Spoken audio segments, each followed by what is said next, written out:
చూపేంట్రా ఇంత తేడాగా ఉంది. చూడు ట్రాక్ రికార్డ్ ఎట్టు విందో.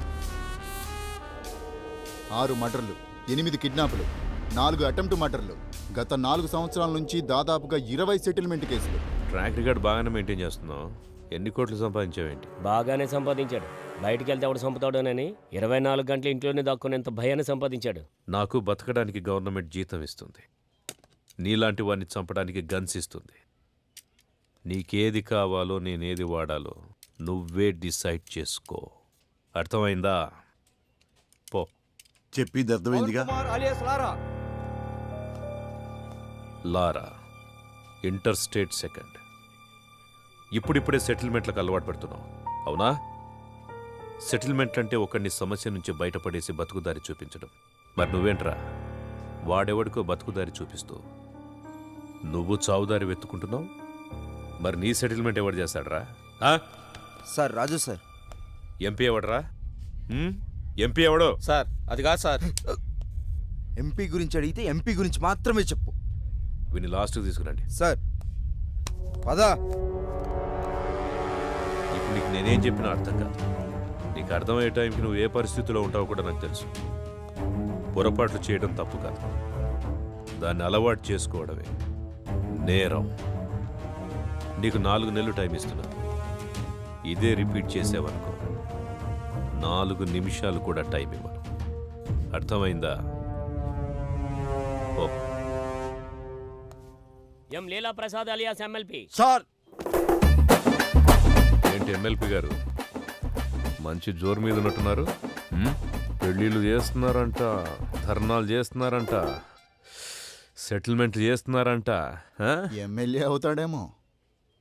మేరా భారత్ మహాన్. జై ఆంధ్ర, జై తెలంగాణ. ఎమ్మెల్పీ అన్న వస్తాడు కదరా, వెయిట్ చేద్దాం.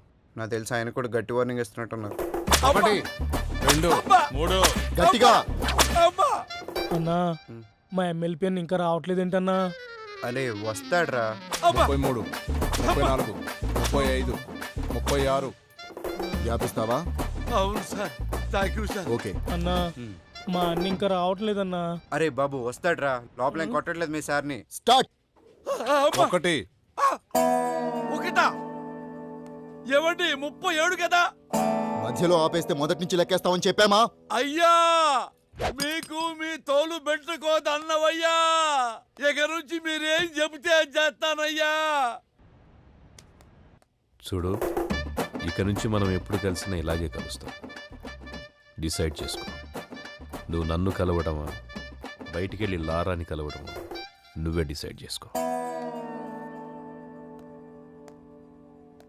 అన్నా ఏమన్నాడు? తమ్ముడు, నేను చెప్పే వరకు మీరెవ్వరూ నా టచ్లోకి రావద్దు. ఫోన్ చేయొద్దు, మెసేజ్ పంపించొద్దు, వాట్సాప్లోకి రావద్దు, పలకరించడానికి రావద్దు. లవ్ యూ రాజా. ఆ ఏసీపీ యాజ్ ఎ పర్సన్ మంచివాడా చెడ్డవాడా అనేది మనకు అనవసరం. ఇప్పటికి 8 చోట్ల పనిచేశాడు. చేసిన ప్రతి చోట సిన్సియర్ అనే తెలిసింది. అతను ఉన్నంతకాలం కొంచెం జాగ్రత్తగా ఉండడం మంచిది. సిటీకి కొత్తగా వచ్చిన ఏసీపీ రాజేంద్ర రౌడీ సీడర్స్ పై ఉక్కుపాదం మోపారు. రాత్రి 10 గంటలు దాటితే రోడ్లపై ఎవరూ కనబడకూడదని హుకుం జారీ చేశారు. ఏసీపీ విషయంలో రాజకీయ నాయకులు సైతం జాగ్రత్తగా నడుచుకుంటారు. మనం ఏది నమ్ముతామో అదే మన జీవితం. కానీ ఆ నమ్మే సందర్భాన్ని కరెక్ట్గా ఎంచుకోవాలి. లేదంటే ఆలస్యం అమృతం విషమైనట్టుగా ఒక్కొక్కసారి మంచి కూడా చెడుగా కనిపిస్తుంది. సిటీలో రౌడీ షీటర్స్ అందరూ ఏసీపీ సిన్సియారిటీని నమ్మి వెనక్కు తగ్గారు. ఒక్క లారా తప్ప. కాల్ చేయి.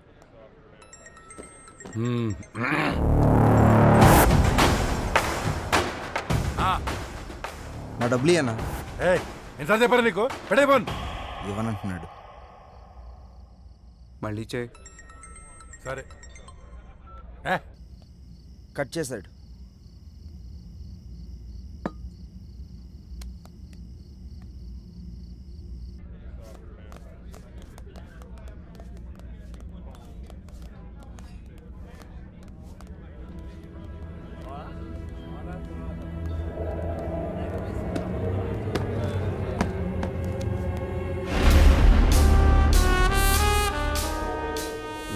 మొత్తం 4 లక్షలైనా నా డబ్బులు ఇవ్వు.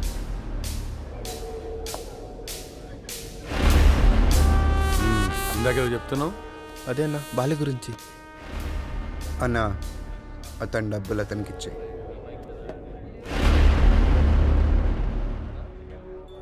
నీతో ఏమన్నాడు? అన్నా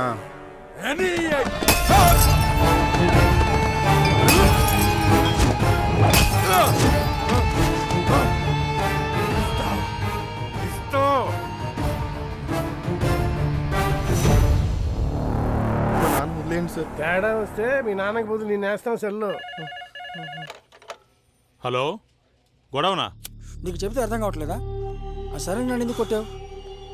ఆ ఏసీపీకి తెలిస్తే నిన్ను వదులుతాడు అనుకుంటున్నావు? అరెస్ట్ చేస్తే చేసుకొని మనం చూసుకుందాం. ఏంటి నువ్వు నేను చూసుకునేది? నేను స్టేషన్లో కూర్చోబెట్టి మర్యాదలు చేయడానికి ఆ ఎస్ఐ లాంటి అవినీతి పరుడు కాదు. ఒక్కసారి నిన్ను స్టేషన్కి తీసుకెళ్లి కూర్చోబెట్టాడంటే అరగంటలో సైరన్ గాని కొట్టిన విషయం నీతోడు చెప్పిస్తాడు. సరే ఇప్పుడు ఏం చేద్దాం అంటావు? అది చేసే ముందు అడగాలి. 4 రోజులు అక్కడ కనబడి దాక్కోండి. అంతకు మించి ఇప్పుడు ఏం చేయలేం. నేను ఫోన్ చేసేంత వరకు బయటికి రాకండి. జరుగు.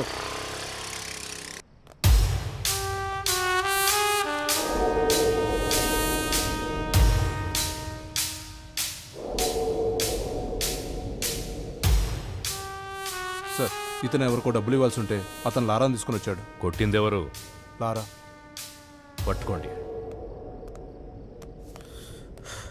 రేమా, నేను ఒక 4 రోజులు సిటీ అవుట్స్కట్స్లో ఉంటున్నాను. ఎవ్వరూ నాకు డైరెక్ట్గా ఫోన్ చేయకండి. ఏదైనా ఉంటే డైరెక్ట్గా వచ్చి కలవండి. ఓకేనా? అర్థమైందా? అర్థం అవ్వట్లేదా నీకు? ఏసీ సిన్సియర్ అని చెప్తుంటే అర్థం అవ్వట్లేదా నీకు? చూడలేదా? వీడు అలాంటి ఒక పోలీసే. కొత్తలో వచ్చినప్పుడు అందరూ ఇలాగే నటిస్తారు. ఒక్క 6 నెలలు చూడు, 6 నెలలు చూడు, అప్పుడు అర్థం అవుతుంది. ఇంతేనా? జీవితాంతం ఇలాగే ఉంటావా? తప్పించుకుంటూ తిరుగుతావా? నేను వెళ్తాను.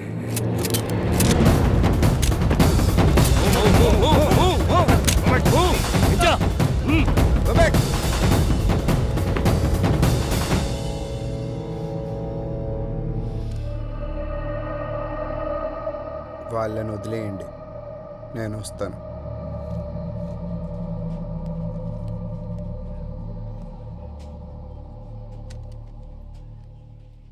సార్, మీరున్నంత వరకు లారా మీద ఎవ్వరూ కేసు పెట్టరు సార్. ఎందుకంటే మధ్యలో ఎమ్మెల్యే వీరభద్రం ఉన్నాడు.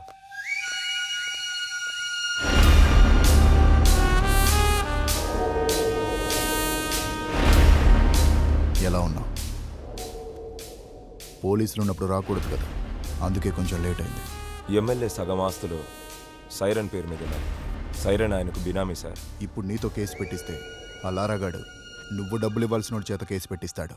మీరు కేసుని కేసులా చూస్తారు, సైరన్ అరెస్ట్ చేస్తారు. అదే జరిగితే నిన్ను పాలిటిక్స్లోకి తీసుకురావడం కష్టం అవుతుంది. ఆ ఏసీపీ గాడు ట్రాన్స్ఫర్ అయిన గంటలో ఆ లారాగాడి సంగతి తేలుద్దాం. వస్తాను సార్. టేక్ కేర్, నేను చూసుకుంటాను. అన్నా, మనం సైలెంట్గా ఉంటే వాడికి చేతకాని వాళ్ళ కనబడుతున్నాం. వాడిని వదిలేస్తే ఇలానే ఎగిరెగిరి పడుతూ ఉంటాడు. వాడికి గట్టిగా అటాక్ ఇస్తేనే మన జోలికి రాకుండా ఉంటాడన్నా. బాలరాజు, తెలివైన వాడిని నమ్మకంతో కొట్టాలి, తెగించిన వాడిని అదును చూసి కొట్టాలి. మనకి ఒక అవకాశం వస్తుంది. సార్, వీడిని డీల్ చేయడం ఇలా కాదు సార్, పంపించేయండి.